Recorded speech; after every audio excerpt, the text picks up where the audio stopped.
This video on FPL TV is very proudly sponsored by OneFootball. With a rating of 4.8 out of 5 from now over 100,000 reviews on the App Store, OneFootball truly is the biggest and best app for football news, scores and stats from hundreds of leagues all over the world. As for FPL, you can choose to follow every team in the Premier League on OneFootball and then get live updates from all the goals and assists every game week. Download it now completely free using the link in the description box below. Hey guys, and welcome back to FPL TV.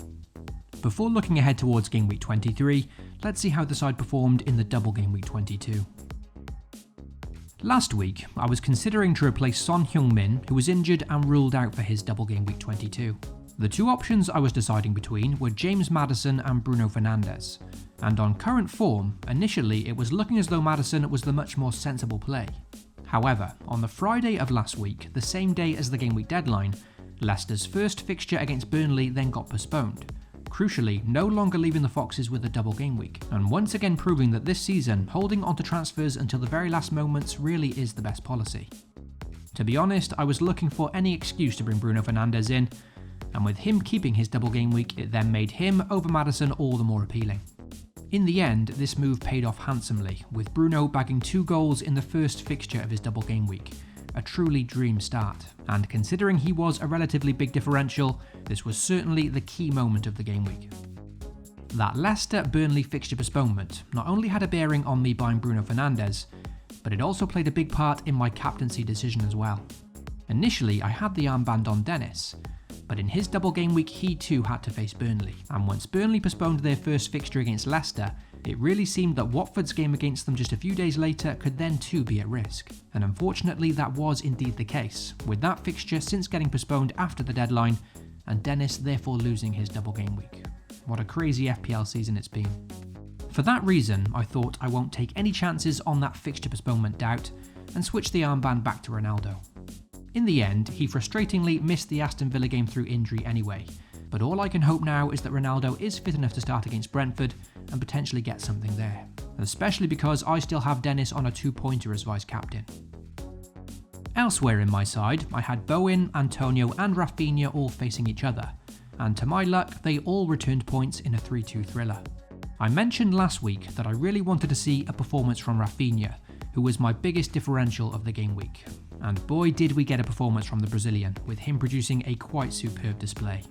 Granted, he may have only returned a single assist in FPL terms, but in that game he created an outstanding 7 chances, hit the bar from a free kick and also had a second assist unfortunately ruled out for offside.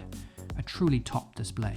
And because he was such a big differential for me last week, even just his moderate 6 points alone gave me a huge 10k boost in the rankings. At the back, it was business as usual for Alexander-Arnold and Cancelo, both delivering double-digit hauls for a 7th and 6th time respectively this season, despite only having a single game week. Utterly superb and surely as close to essential as you can get in FPL. So, for Game Week 22, so far my team have scored an extremely pleasing 64 points, a very decent return considering I've had 0 from my captain. At the time of writing this, I still have De Gea, Fernandes and Captain Ronaldo to go, so hopefully things can only get better, and Ronaldo being fit for that Brentford fixture would no doubt be a massive boost. A score of 64 has currently taken me from 70k to 41k, almost halving my rank, and after 2 very poor FPL seasons over the past 2 years, it's really a big relief to at least have a respectable rank for a change. I'm now just 19,000 places away from my personal best FPL rank of 22k, and beating that now has to be my new target in the remaining 16 game weeks. There's still plenty of football left to be played though, so fingers crossed I can continue this positive run, because it could all very easily go tits up from here. Let's move on to Game Week 23 now, and look at my current team lineup as well as talking about some potential transfer plans. Also, if you do enjoy the content here at FPL TV, then please consider leaving a like and most importantly getting subscribed to the channel. You can also hit the notification bell so you always know when a new video goes live. My transfer activity for Game Week 23 will of course be determined by any new information we get with regards to fixture postponements and potential double game week news closer to the deadline. So the plan as usual is to hold my transfers until the very last moments, which for this chaotic season at least has now become the new way to play FPL. If nothing changes for once and things do stay as they are though, I'd say my team looks in fairly decent shape for Game Week 23, and there is scope to potentially roll a free transfer. Things can change very quickly though, and according to Double Game Week guru Ben Crellin over on Twitter, he believes there is a chance that both Aston Villa and Leeds could be given a double game week before the Game Week 23 deadline, and that's certainly something I'm keeping a close eye on. If Aston Villa are gifted a double game week, then of course their options would become an immediate priority this week, even more so than before, because the Villains were already heading into a very kind run of fixtures now. The one problem I'm still yet to fix in my squad as things stand is the fact I still have long-term injury Reece James on my bench. And because my squad for the time being does look in decent shape elsewhere, this could be the game week to finally find a replacement. If Aston Villa were to be given that double game week this week, then transferring Reece James for new signing Luca Digne could be an option. I was very impressed with Luca Digne's energetic debut against United, who looked extremely hungry to impress his new manager, and came very close to scoring and also assisting from a corner, both denied by good saves from De Gea. The important thing to note about Luca Digne is his price of 5 million, and like I said last week, by replacing Reece James with a defender who costs 5 million or below, it will then release just enough cash in the bank to bring Mo Salah back for Fernandes in a future game week.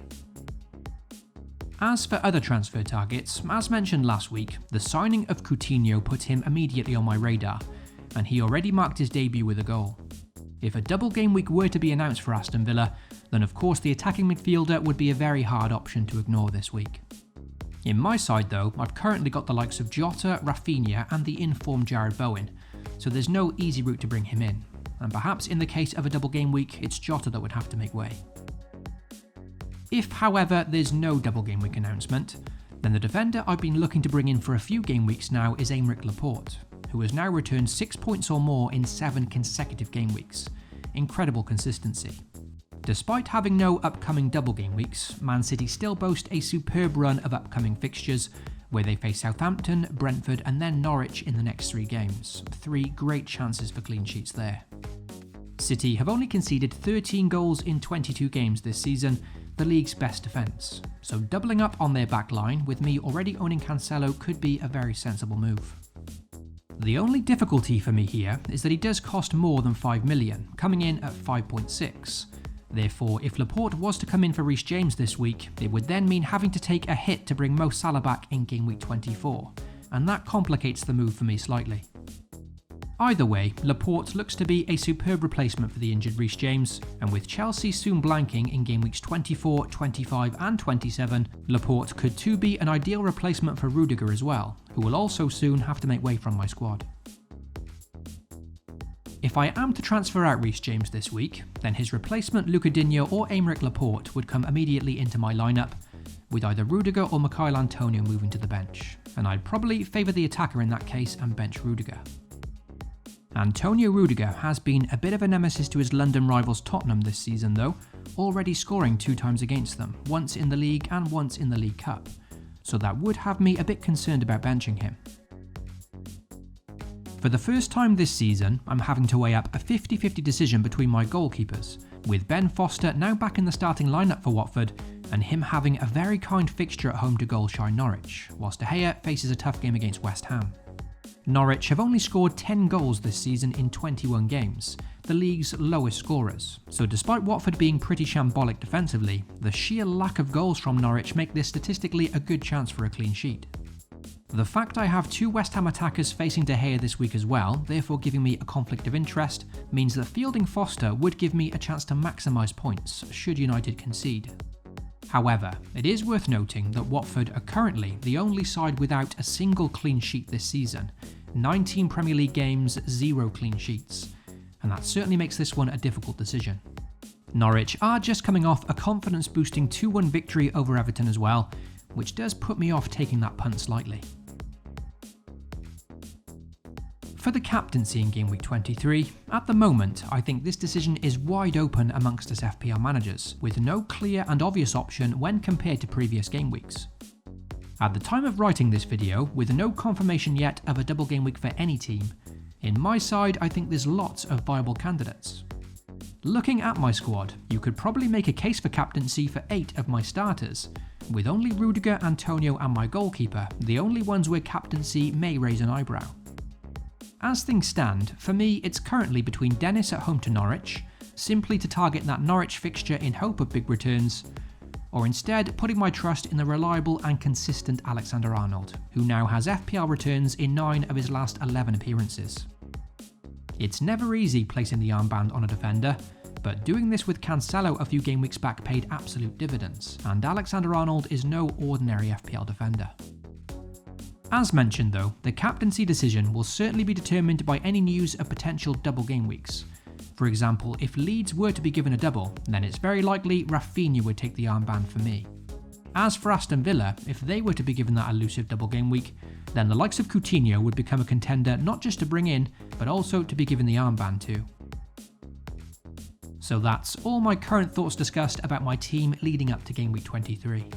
The plan now is to firstly hope that none of my United players pick up further injuries in their second fixture against Brentford this week, and then to secondly play the waiting game and wait for any news on postponements or double game week information before making any transfers. As usual, I'll post my final team, transfers and captaincy decision over on Twitter shortly before the game week deadline. So until then, FPL responsibly and I'll catch you all very soon.